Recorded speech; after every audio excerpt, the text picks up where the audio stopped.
Bien, bonjour à toutes et tous. Donc, Yannick Holzer du Franchise Business Club. Je suis ravi de vous accueillir pour ce nouveau webinaire. Et aujourd'hui, on a le plaisir d'accueillir Idelink avec Antoine et Tony qui vont nous faire une intervention qui, j'en suis sûr, sera passionnante. Mais Vas-y. avant de vous laisser la parole, Antoine et Tony, comme on le fait à chaque fois au début de nos petites interventions, je fais juste un simple rappel sur le Franchise Business Club. Quels sont nos objectifs, quelles sont nos missions. Alors, je sais que vous commencez à connaître un peu notre réseau. Simplement pour vous rappeler, le Franchise Business Club. Attendez, tac. On voit mon écran, Antoine? Ouais, c'est bon? Ouais, là, oui, tout à fait. Attends, là, j'ai un petit souci. Tac, tac, tac, tac, tac, tac. Donc, le Franchise Business Club. Donc, c'est une émanation d'un groupe national donc, d'immobilier, d'entreprise et de commerce, donc Avinim. Donc, nous proposons des solutions sur tous les projets immobiliers des différentes enseignes, que ça aille de la transaction, la vente, la location, jusqu'à la promotion immobilière, également des solutions d'énergie renouvelable. Donc, le Franchise Business Club est une émanation de ce réseau. Nous sommes donc un réseau national qui regroupe des réseaux de franchise, de commerce intégrés, de services organisés, des experts et des prestataires de services. Et avec ce réseau, nous animons 4 types d'activités. Un service qu'on appelle médias et actualités, où en fait, tous nos adhérents nous communiquent régulièrement leurs actualités, le développement d'une enseigne dans la région Occitanie, etc. Et ces informations, nous les transformons en actualités sur notre site internet, notre newsletter, nos différents réseaux sociaux. Premier pôle, médias, actualités. Second pôle, et c'en est l'illustration ce matin, nous organisons des événements, à la fois des événements physiques et digitaux, des petits déjeuners, des webinaires sur des thématiques qui fédère un peu l'ensemble de nos adhérents. Donc ce matin, je répète, on a le plaisir d'accueillir Idelin qui va faire une intervention. Donc une partie événement, une partie expertise sectorielle, où tous les 15 jours, vous disposez de dossiers d'expertise poussés en matière juridique, marketing, patrimonial, international, finance. Ce sont des dossiers qui sont ouverts à nos adhérents et là, vous retrouvez un certain nombre de thématiques assez pointues. Un dernier point, c'est ce qui concerne les services spécialisés. Donc, dès l'instant qu'une enseigne devient membre du Franchise Business Club, il bénéficie d'une présentation sur notre annuaire et en créant son espace sur notre site internet, vous avez également le plaisir, le loisir de nous disposer, par exemple, vos cahiers des charges de développement sur le territoire national. C'est-à-dire que vous pouvez nous faire remonter, eh bien, en 2026-2027, je souhaite développer mon enseigne dans telle ou telle région et charge à nous, Franchise Business Club, de vous trouver des solutions d'implantation foncière et immobilière. J'ai été volontairement rapide, Antoine et Tony, pour vous laisser rapidement la main, mais sachez que le Franchise Business Club, donc c'est un média où nous développons plein de solutions de communication et de mise en réseau entre vous tous à travers des différents événements. Antoine, Tony, je vous laisse la main. Simplement, avant de débuter le webinaire, n'hésitez pas à poser vos questions dans le chat et moi, je me permettrai de vous couper et de vous poser Ouais, les questions directement des intervenants. Je te laisse la main, Antoine? ouais, tout à fait. Hop. Bon, eh ben, bonjour à tous. Hop, que je partage mon écran. Est-ce que c'est bon, on voit mon écran? Ouais. Parfait.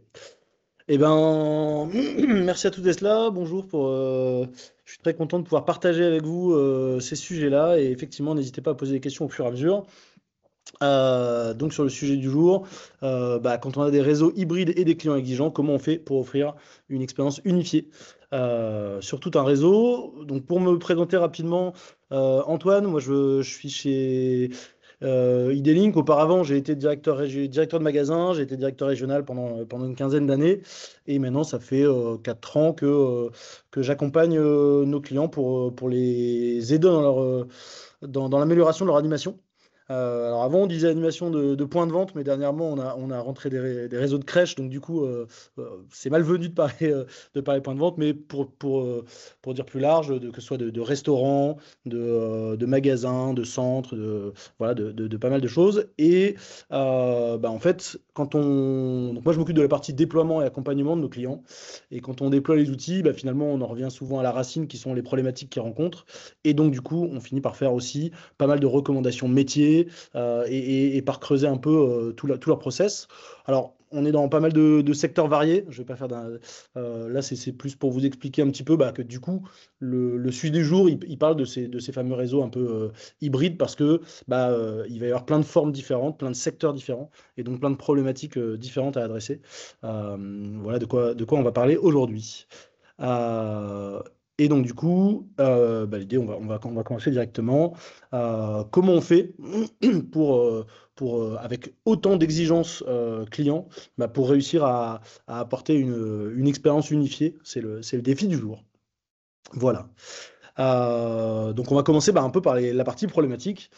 Et pour ça, on a choisi de commencer par vous parler du lien qui va unir un siège, une marque et les différentes entités, les différents points de vente et ainsi de suite. On a pris 3 exemples, il y en a plein d'autres, évidemment.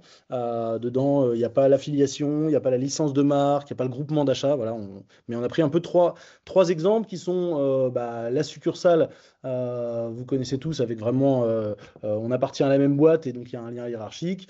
La franchise sur lequel on va avoir des contrats de franchise. Et puis la coopérative dans lequel c'est plutôt un groupement un peu d'intérêt commun qui va travailler ensemble. Tout ça, ça amène des types de communication très différents. Alors, toutes les succursales ne sont pas directives, mais ce qu'on veut simplement dire, c'est qu'il y a quand même une idée dans la partie succursale de décisions qui sont prises au siège et qu'on va diffuser vers les points de vente et à qui on va demander expressément de mettre en œuvre. Dans la partie franchise, on va avoir quelque chose d'un peu plus contractuel, avec une partie un peu droit et devoir. Qu'est-ce que le franchiseur doit à ses franchisés? Qu'est-ce que les franchisés doivent à leurs équipes? Et dans la partie coopérative, quelque part, on a l'idée un peu de décisions qui sont prises directement par le terrain et dans lequel on va avoir des collèges de décision, dans lequel on va avoir des personnes qui vont être en responsabilité, enfin voilà, différents système de fonctionnement, mais dans lequel on va essayer de faire remonter beaucoup la stratégie du terrain. C'est le principe. Tout ça amène forcément, en termes de relations et d'accompagnement, quelque chose qui va être de l'ordre du management du côté succursale, avec vraiment des directeurs régionaux qui viennent et qui sont le patron des équipes terrain. Quelque chose de l'ordre du coaching, donc de dire tiens, comment est-ce que je peux t'aider à optimiser par mon expertise de franchiseur ton chiffre d'affaires, et comment toi tu peux m'aider à représenter la marque auprès de tous les clients. Et quelque chose qui est plus de l'ordre de l'accompagnement, donc quelque part un peu optionnel, de la part des animateurs réseau dans les coopératives, quand il y en a. Avec pour objectif final des choses relativement différentes, en tout cas dans cette relation, avec une vraie idée de duplication dans la succursale. On a trouvé une idée qui est magnifique, et puis derrière, on voudrait la déployer sur tout le terrain, et on va demander de dupliquer relativement rapidement. Dans le cadre de la franchise, d'essayer d'adapter. On a quand même des personnes qui sont les patrons de leur entité, qui ont mis de l'argent là-dedans. Donc, il faut avoir une logique d'adaptation de comment est-ce que je peux t'aider toi avec la marque, comment on peut construire un partenariat pour faire ça. Et d'inciter dans la coopérative en disant on a pas mal d'outils, on a pas mal d'idées, ça pourrait t'aider, et comment est-ce qu'on peut t'aider à inciter. Si on veut prendre un exemple un peu plus concret, on a par exemple, on est sur la fin de l'été dans une enseigne de prêt-à-porter. On a des tables avec plein de shorts parce qu'il a fait un bel été bien chaud. Et arrive la rentrée et on a plein de sacs à dos à vendre. Comment est-ce qu'on va faire cette fameuse bascule? Dans le cadre des succursales, on envoie à tout le monde un book merch qui dit merci d'enlever les shorts, de les mettre en réserve parce que maintenant on va vendre des sacs à dos. Personne ne se pose de questions, tout le monde met les sacs à dos sur la table et c'est bon. Le manager il vient pour vérifier est-ce que tout a bien été fait, est-ce que les prix sont en place, est-ce que la marchandise est là et voilà. Dans le cadre de la franchise, il peut y avoir des surprises. Il peut y avoir des surprises parce que quand on passe, on s'aperçoit, tiens, tel franchisé, il dit, bah ouais, mais moi, t'es bien gentil, je suis en bord de mer, il fait 40 degrés, et j'ai encore plein de shorts, et j'ai pas envie de me les garder en réserve pour tout l'hiver, donc j'ai choisi de laisser les shorts sur la table. Bon. Est-ce qu'on est d'accord, est-ce qu'on n'est pas d'accord la question se pose. Et dans le cadre de la coopérative, il y a une opération qu'on vous propose. Est-ce que vous voulez la mettre en avant? Ah tiens, non, toi tu préfères mettre tes shorts, mais est-ce que tu as regardé un peu tes chiffres de l'année sur la période de rentrée? À quel moment est-ce que ça démarre? Et il va y avoir une discussion qui va se mettre en place. Donc, on a des styles d'accompagnement qui vont directement découler de ce lien juridique qu'il peut y avoir entre les différentes entités. Si on tire un peu le fil un peu plus loin, qu'est-ce que ça peut créer comme fragilité? On a des attitudes qui sont l'ordre de l'application stricte. C'est mon manager, il me demande de le faire, donc je le fais. Je sais pas, voilà, schématiquement, j'ai pas envie de me faire engueuler par mon patron. Dans le cadre de la franchise, on a des priorités qui peuvent être différentes parce que pour le réseau, la priorité c'est d'écouler les sacs à dos, mais pour lui, la priorité c'est c'est de faire le plus de chiffres. Donc voilà. Et dans le cadre de la coopérative, on peut avoir des attitudes qui sont dans le cadre de c'est une recommandation, je choisis de l'appliquer ou de ne pas l'appliquer, c'est optionnel et voilà. Quelles sont les conséquences à court terme?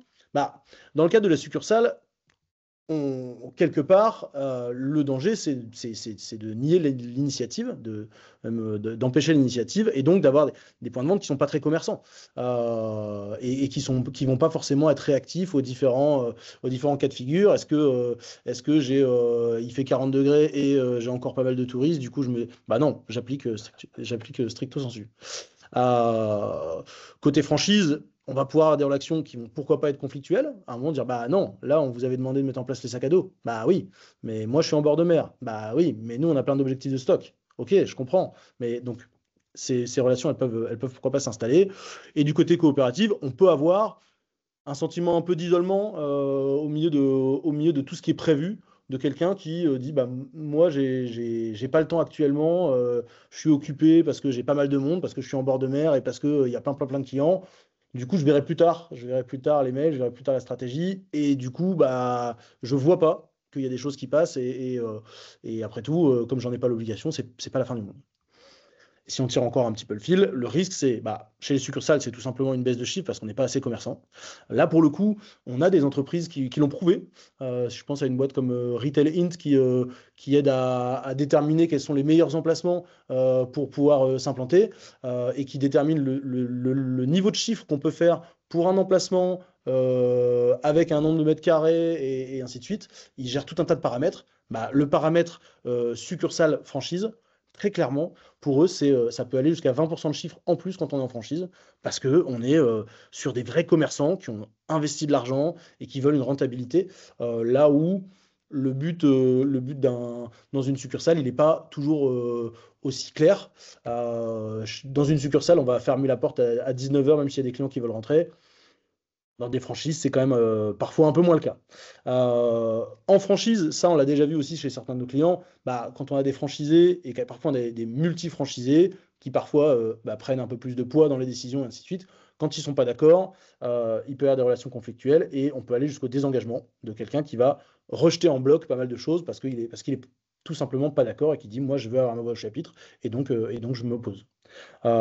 Et dans le cas de coopératives où le choix, il est relativement laissé au point de vente d'appliquer ou de ne pas appliquer. Le problème, c'est la stratégie d'enseigne.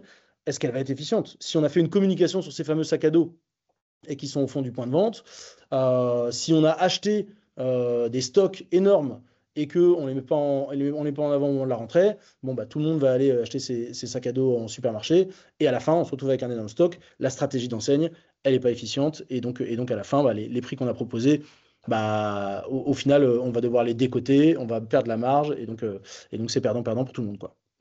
Donc voilà un peu le type de fragilité. Et si on va encore un peu plus loin, pour le client final, puisque là on a beaucoup parlé de ce lien entre l'enseigne et les points de vente, mais on n'a pas, voilà, pour le client à la fin, bah, on peut avoir dans la partie succursale quelque chose qui est un peu standard, dans lequel on ne s'est pas posé la question de la météo, on s'est pas posé la question, on s'est juste posé la question de, on m'a demandé de le faire.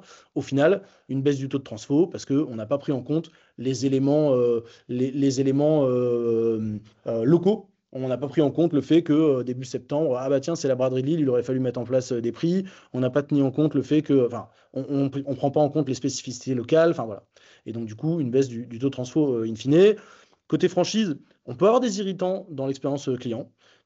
Si j'ai toujours dans cette même ville au bord de la mer, si j'ai le point de vente le point de vente qui est en ville, qui propose des shorts, et le point de vente qui est dans le centre commercial qui propose des sacs, bah, pour le client, au final, il arrive, il comprend pas, il va acheter son short d'un côté, il revient de l'autre côté, il dit je voudrais changer la taille, ah bah non, on l'a mis en réserve. Enfin, il a du mal à comprendre et au final, du coup, il va avoir du mal à recommander cette enseigne parce qu'il a du mal à l'identifier.